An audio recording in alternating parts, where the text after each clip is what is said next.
yeah, I jumped the gun. I ended up not ambushing the enemy, but I ambushed myself. Whew.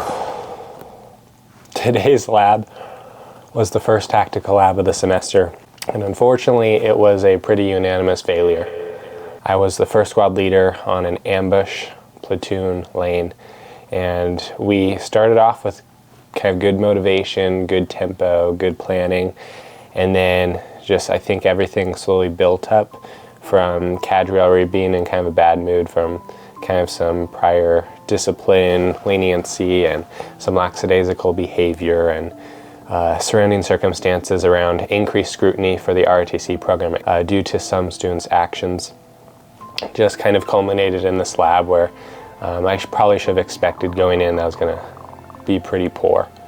And yet I had such high hopes for how we could plan and how we could execute this mission that I thought we could turn things around, but it seemed like we just dug ourselves deeper in the ground, and it's going to be just all much harder to climb out of that hole moving forward, especially when first time is the PL or the PSG on an upcoming lane. So that was just disappointing. And I don't know, why am I recording this right now? I think there's value in taking such a drastic failure on my part, even as first squad leader, with the assault element, which is not the initiating fire group, but the secondary group in an ambush, where you have three parts. You have your security, which is kind of the far left and right limits on the ambush kill zone area. And then you have your support, which is going to be initiating fire most often with a claymore or the M240 machine guns. And then last but not least, you have the assault element, which I was leading.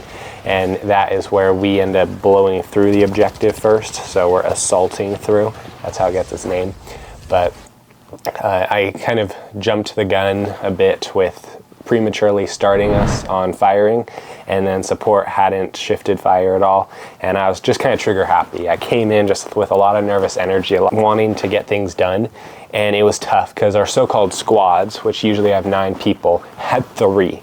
My assault squad, I was the squad leader, and then I had one guy to my left and one guy to my right, which again just introduced such a hard factor to be able to lead. It made control easy because I literally just would talk to each of them on what to do, but at the same time they weren't very familiar with what we were doing. They're also latecomers to labs, so they didn't get briefed on the terrain model, they didn't get filled in on the plan. So I was trying to give them what they needed, the necessary information, but there just wasn't the time.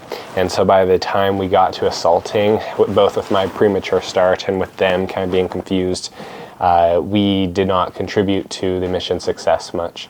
And then we were also EPW, which is Enemies Prisoners of War.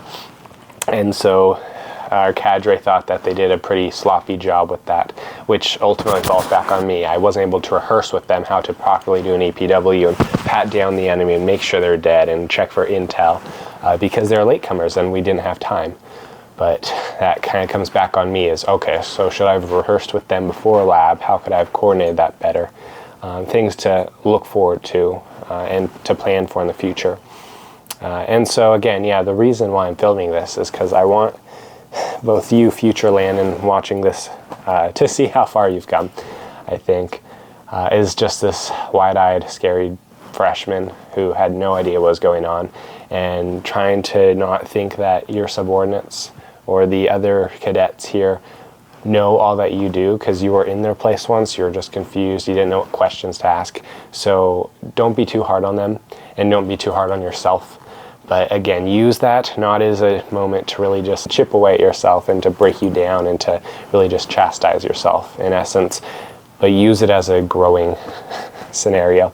And while I'm saying these words, it feels inauthentic because I'm just kind of mad at myself right now for what I did or didn't do, but that's not the right way to look at it. So I want to, use this as kind of the core foundational motivation moving forward. This is where we started, and now I want to see how far we can go leading up to cadet summer training this summer. It's been 6 days since that reflection on how poorly lab went on last Wednesday, and things are not getting better. We just had the Army Combat Fitness test yesterday, and a test which should have taken only about an hour and 45 minutes for the 30 some of us took 3 hours. From 6 a.m. to 9 a.m.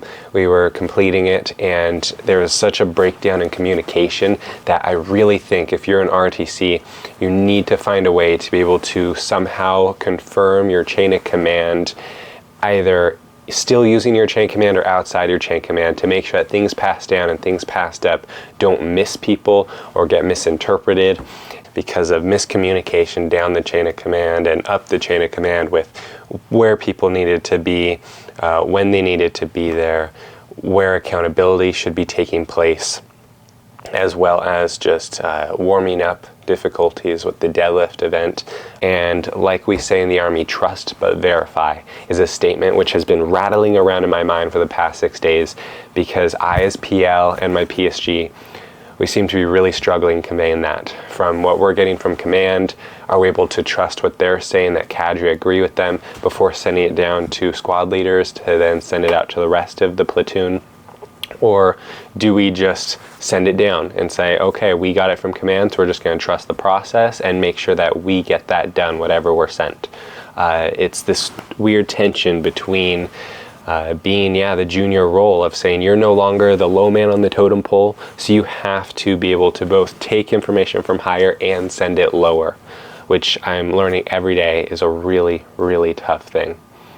This morning, after how well people pushed in the ACFT, despite the poor conditions and an extremely icy 2-mile run outside, Sir last minute said, okay, no PT Tuesday morning, but we're going to have breakfast together as a platoon.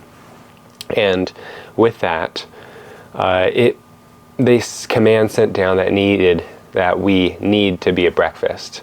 But then somehow that got interpreted when my PSG sent it down that it was kind of an optional thing for breakfast, that it was outside PT time because PT runs from 0600 to 0720. Breakfast was at 0730, so they thought they couldn't mandate it. And of course there are exceptions for people in classes or for excused absences. But for those who weren't there, cadre were, and they were furious with what happened. And so our captain thought that probably his good deed of letting us not have PT and get to ease the platoon together was kind of abusing his kindness, that we kind of took advantage of it and decided to just not show up at all because we didn't have PT. Which, as a PL, I am now going to have to really crack down on how strict I need to be able to reinforce the standard that our cadre are trying to set and that I want to instill in my fellow cadets, which is not characteristic of me.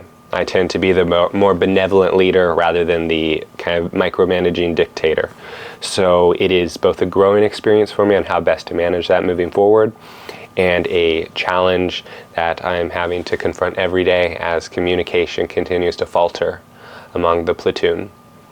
So I don't know if this can help any of you, but it really is, the communication is the root of so many problems.